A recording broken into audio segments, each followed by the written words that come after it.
Hi guys! Magandang gabi po sa inyong lahat at ngayon ay ang pag-uusapan natin is about sa grocery dito sa Czech Republic. Actually, nag-grocery ako ngayon and ipapakita ko sa inyo kung ano yung nag-grocery ko with 813 crowns or approximately sa Pilipinas is nasa 2,000 pesos po ito. So, ito nga yung gin-grocery ko and makikita nyo, ito yung aking resibo.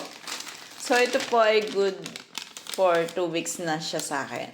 So, 2 weeks. So, yan, 813 crowns to. So, approximately nasa 2,000 to sa Philippine peso. So, ito, yan. So, nasa 39 po. Sorry, presyo niyan. So, bumili rin ako ng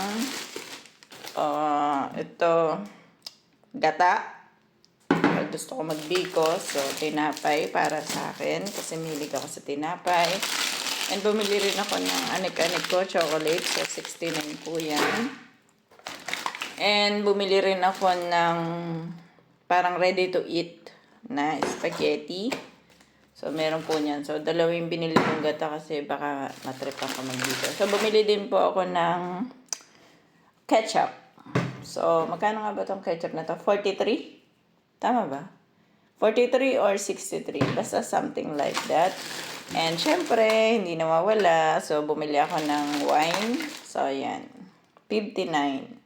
Sa pera dito yung mga binabanggit ko na yan. So, bumili ako ng parang stick O. So, 40. Sa pera dito. And ito. So, parang nilalagay ko to sa, gusto ko magsiga. Ayan. So, kano nga ba to? I think nasa 20 plus to. Paprika pa lang tawag dito. Bumili rin ako ng ganito. So, wala kasi dito na fresh na mais. So, bumili po ako para pag gusto ko magnilaga. So, yan, nilalagay ko siya. And itlog. It's expensive ngayon ang itlog kasi hindi po siya naka-sale. Ito po ay 10 pieces. Bale, nabili ko siya ng 69.90. So, parang 70 na sa pera dito. Oh my gosh, may basag pang isa. Oh. Nabasag siguro siya kasi ang bigat ng dala ko. And, yan, bumili ako ng 3 yogurt. It's my favorite.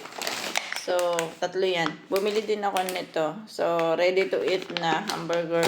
So, dahil gutom ako nung ako ay nag-grocery. Yan, 3 yan. Tcharan! Then, yan. Ito na kamatis natin. So, yan po. Kamatis. So, ito lang yung nabili ko. Ito is, I think, nasa 20 plus kasi naka-sale siya. So, hotdog yan. And, what is this? Patatas. So, yan. Good for 2 weeks po yung grocery ko na yan. Kasi, kaya siya 2 weeks kasi basta may gulay ako, masaya na ako. So, yan, 813. Kukunin natin yung karne. So, guys, ito, no, bumili ako ng 60 na halaga ng atay ng manok.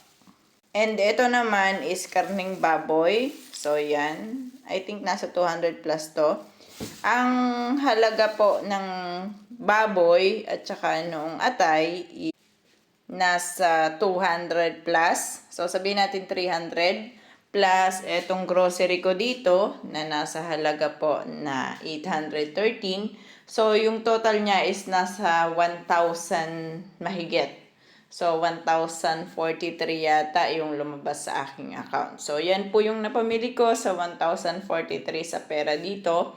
Kung sa pera natin dyan, approximately siguro nasa 2,400 to 2,600. So, yun yung presyo. So, good for 2 weeks yan sa akin kasi may karne, meron naman din ako mga gulay.